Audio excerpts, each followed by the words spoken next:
Presiden Amerika Serikat Donald Trump kembali melontarkan pernyataan keras yang langsung mengguncang panggung geopolitik global. Dalam wawancara khusus yang digelar untuk menandai 1 tahun masa pelantikannya, Trump secara terbuka mengaku telah mengeluarkan perintah yang ia sebut sangat keras kepada aparat keamanan dan militer Amerika Serikat. Instruksi itu, menurut Trump, berisi perintah untuk menghancurkan Iran secara total jika negara tersebut benar-benar berani melakukan ancaman untuk membunuh dirinya. Pernyataan ini bukan sekedar retorika emosional, melainkan sinyal ancaman strategis yang secara eksplisit menyasar eksistensi sebuah negara berdaulat. Trump menegaskan bahwa jika Iran berani mengambil tindakan, maka respon Amerika Serikat tidak akan terbatas pada sasaran tertentu, melainkan menyasar seluruh Iran. Pernyataan ini menampilkan bagaimana Trump memandang ancaman pribadi terhadap dirinya sebagai ancaman langsung terhadap negara Amerika Serikat, sekaligus pembenaran untuk tindakan militer skala penuh. Dalam wawancara tersebut, Trump juga menegaskan bahwa ia tidak sedang berbohong. Menurutnya, instruksi yang telah ia keluarkan bersifat mutlak dan tidak memberi ruang kompromi. Dalam kesempatan yang sama, Trump melontarkan kritik tajam kepada pendahulunya Joe Biden. Ia menilai Biden gagal menunjukkan sikap tegas ketika ancaman dari Iran pertama kali muncul, khususnya saat Trump masih berstatus sebagai mantan presiden. Trump menyatakan bahwa seorang presiden yang sedang menjabat memiliki kewajiban moral dan politik untuk melindungi mantan presiden, karena ancaman terhadap tokoh tersebut sejatinya merupakan ancaman terhadap institusi negara.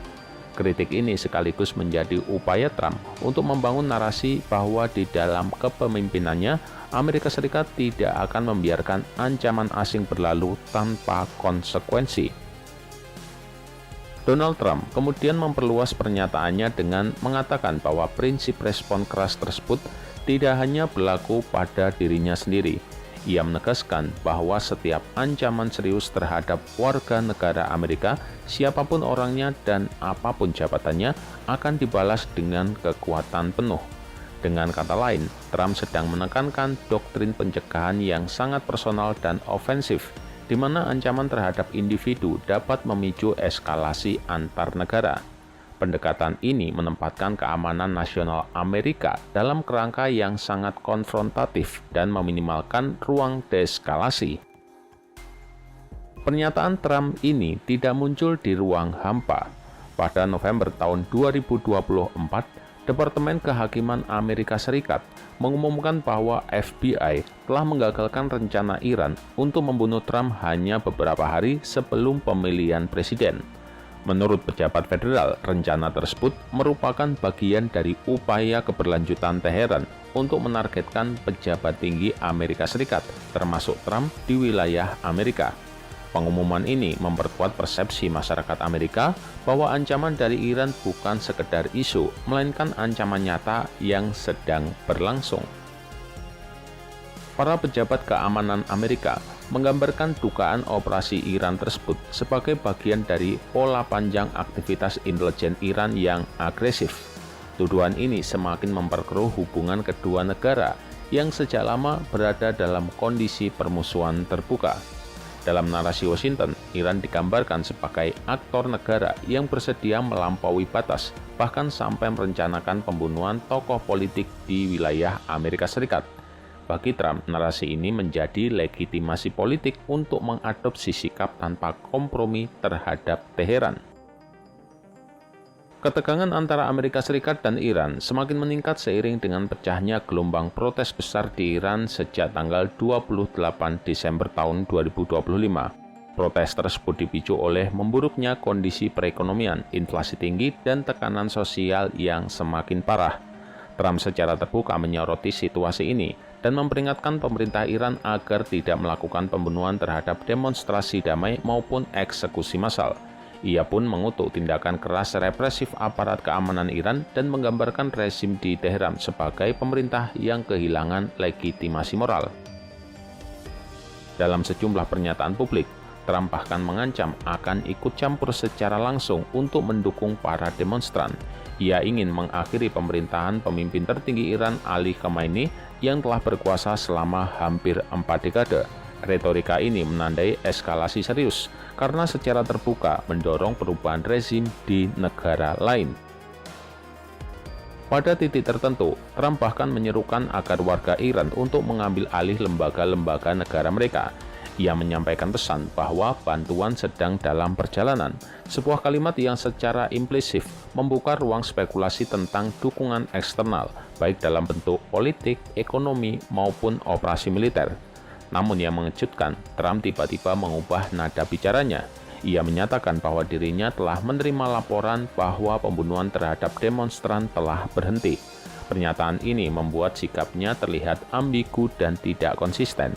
Di satu sisi, ia membangun citra sebagai pembela rakyat Iran, tetapi di sisi lain, perubahan sikap yang tiba-tiba ini menimbulkan pernyataan tentang akurasi informasi yang ia terima dan motif politik di balik pernyataannya. Tanggapan dari Iran tentu tidak kalah keras. Presiden Iran, Masoud Pezeshkian, menyatakan bahwa setiap upaya untuk menargetkan pemimpin Ali Khamenei merupakan deklarasi perang total terhadap rakyat Iran. Pezeshkian menegaskan bahwa penderitaan yang dialami rakyat Iran bukan semata-mata karena kesalahan pemerintah, melainkan akibat langsung dari sanksi ekonomi yang disebut tidak manusiawi yang dijatuhkan oleh Amerika Serikat dan sekutunya. Ia berusaha membalik narasi yang menempatkan Washington sebagai aktor utama di balik krisis yang melanda Iran. Ayatullah Ali Khamenei sendiri juga merespon dengan bahasa yang sangat keras. Ia menyebut Trump sebagai kriminal dan bertanggung jawab atas jatuhnya korban jiwa dalam demonstrasi, kerusakan infrastruktur, serta pencemaran reputasi rakyat Iran selama 2 pekan terakhir. Khamenei menegaskan bahwa campur tangan Amerika hanya memperparah situasi dan memperpanjang penderitaan rakyat. Sementara itu, peringatan lebih serius datang dari Menteri Luar Negeri Iran Abbas Araghchi. Ia memperingatkan bahwa setiap serangan baru atas Iran akan memicu konfrontasi skala penuh yang tidak hanya melanda Iran, tetapi juga wilayah Timur Tengah bahkan berdampak global. Konflik antara Amerika Serikat dan Iran saat ini memang telah mencapai titik di mana bahasa diplomasi akhirnya digantikan oleh ancaman terbuka. Pernyataan Trump tentang akan menghapus Iran dari muka bumi bukan sekedar hasutan, melainkan refleksi dari pendekatan kekuasaan yang mengandalkan tekanan ekstrim. Di sisi lain, respon Iran menunjukkan bahwa negara tersebut siap menghadapi eskalasi dengan segala resiko yang menyertainya. Dunia pun kini dihadapkan pada satu pertanyaan besar. Apakah konfrontasi ini akan terus didorong menuju jurang perang terbuka, atau masih ada ruang bagi rasionalitas untuk mencegah bencana yang dampaknya akan dirasakan jauh melampaui Amerika dan Iran saja?